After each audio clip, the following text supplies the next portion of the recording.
semua apa kabar? Apakah semuanya sehat? Alhamdulillah.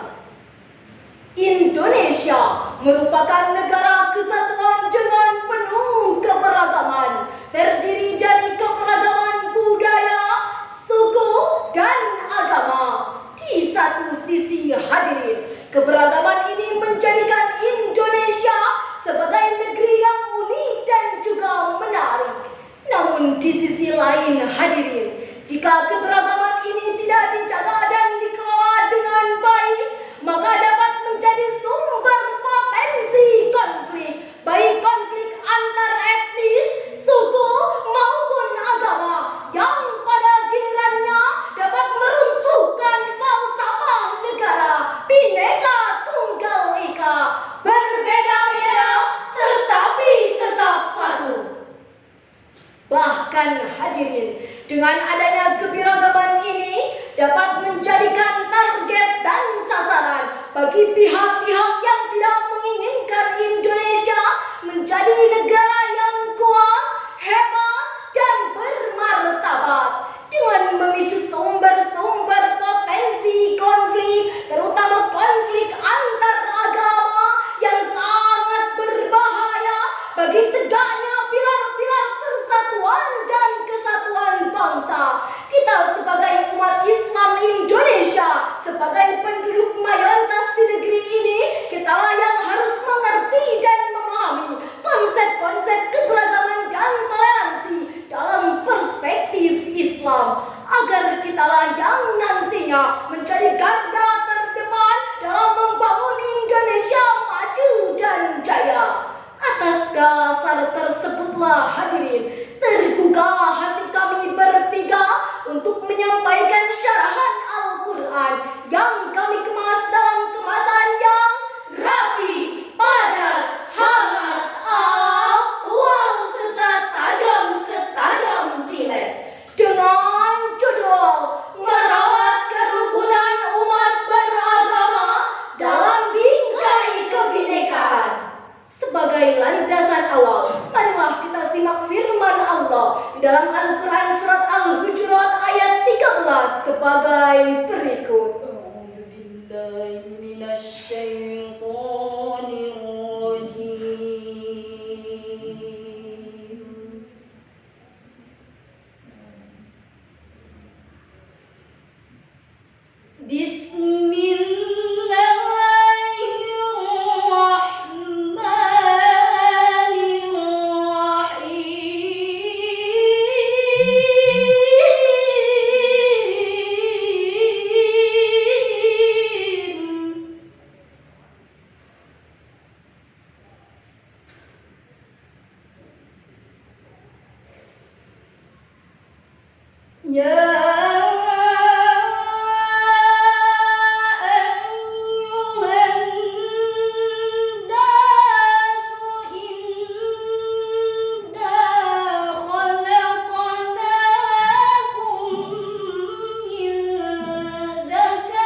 asma Allah yang maha pengasih, maha penyayang. Wahai manusia, sungguh kami telah menciptakan kamu dari seorang laki-laki dan seorang perempuan. Kemudian kami jadikan kamu berbangsa-bangsa dan bersuku-suku agar kamu saling mengenal. Sesungguhnya yang paling mulia di sisi Allah ialah yang paling bertakwa. Sesungguhnya Allah maha mengetahui lagi maha mengenal. Menurut Profesor Dr. Muhammad Quraish Shihab di dalam kitab tafsirnya Al-Misbah halaman 617 menjelaskan bahwa kata syu'uban dan qabail merujuk pada struktur sosial yang paling besar dan beragam. Demikian pula yang diungkapkan oleh Profesor Dr. Sayyid Qutb di dalam kitab tafsirnya Fi Zilalil Quran jilid 10 halaman 401 sampai 402 mengatakan bahwa kata lita'arafu memiliki arti kehormatan. Ini menuntut kita hadirin untuk hidup saling kenal mengenal, bukan malah menimbulkan perpecahan, perselisihan, gontok-gontokan, apalagi perpecahan antar umat beragama. Padahal pepatah mengatakan tak kenal maka tak sayang, tak sayang tentu tak cinta. Bersatu kita kokoh, berseteru kita roboh.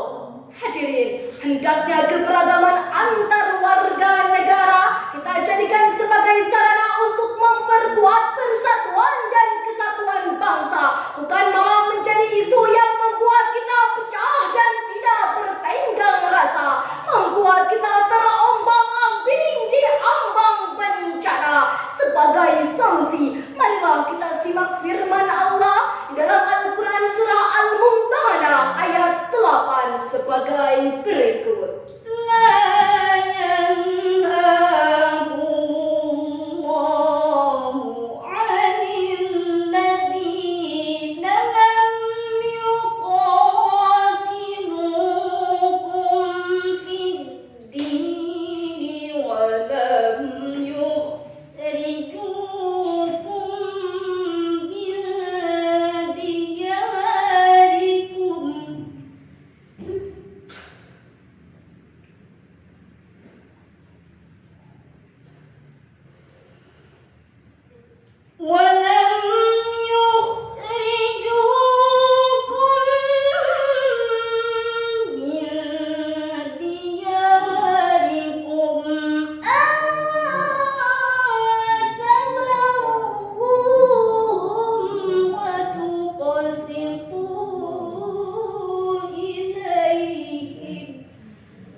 Allah tidak melarang kamu berbuat baik atau berlaku adil terhadap orang-orang yang tidak memerangimu dalam urusan agama dan tidak mengusir kamu dari kampung halamanmu. Sesungguhnya Allah mencintai orang-orang yang berperilaku adil.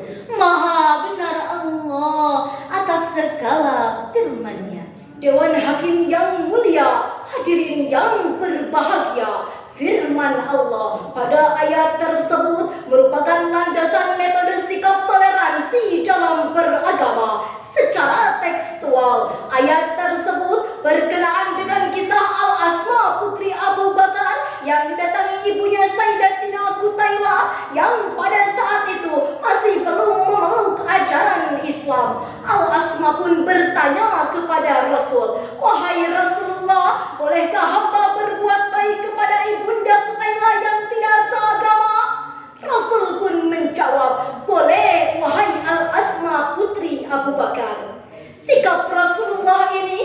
membenarkan Allah Subhanahu wa Ta'ala dengan diturunkannya Quran surah Al-Mumtahanah ayat 8 yang diriwayatkan oleh Imam Al-Maktan Imam Al-Hakim yang bersumber pada Abdullah bin Zubair. Dengan demikian, dalam konteks kebangsaan dengan segala kebinekaan yang ada, termasuk beda agama dalam prinsip toleransi beragama, tidak dibenarkan menutup ruang ukhuwah hanya karena beda rumah ibadah. tidak dibenarkan menutup ruang kerjasama hanya karena beda agama, dan tidak dibenarkan menutup ruang persaudaraan hanya karena beda ras dan kesukuan. Setuju? Inilah saatnya kita sebagai bangsa menatap masa depan dengan mau bergandeng tangan. Akhirnya, syarahan ini dapatlah kami simpulkan bahwa Indonesia memiliki kebinekaan yang sangat tinggi, Beraneka suku, berlainan bahasa, bahkan berbeda agama. Jika saling berkomunikasi dan bertoleransi, maka segala perbedaan yang ada dapat menjadi modal utama dalam membangun bangsa. Sebelum syarahan ini kami tutup, marilah kita berdendang bersama sebuah syair yang diciptakan oleh Buya Hamka. Ulama pemimpin Islam dengarlah, demi agama sadarlah. Ulama pemimpin Islam dengarlah, demi agama sadarlah. Hentikan pertikaian, ciptakan perdamaian. Hentikan pertikaian, ciptakan perdamaian menuju persatuan. Kalam Tuhan, Allahu Akbar, Allahu Akbar, Allahu Akbar. Uniti dividiamo, permanente, moi siamo. Demikian dan sekian syarahan yang dapat kami sampaikan. Kurang dan lebihnya mohon dimaafkan. Al-afu minkum, alfa alfin istighfafa.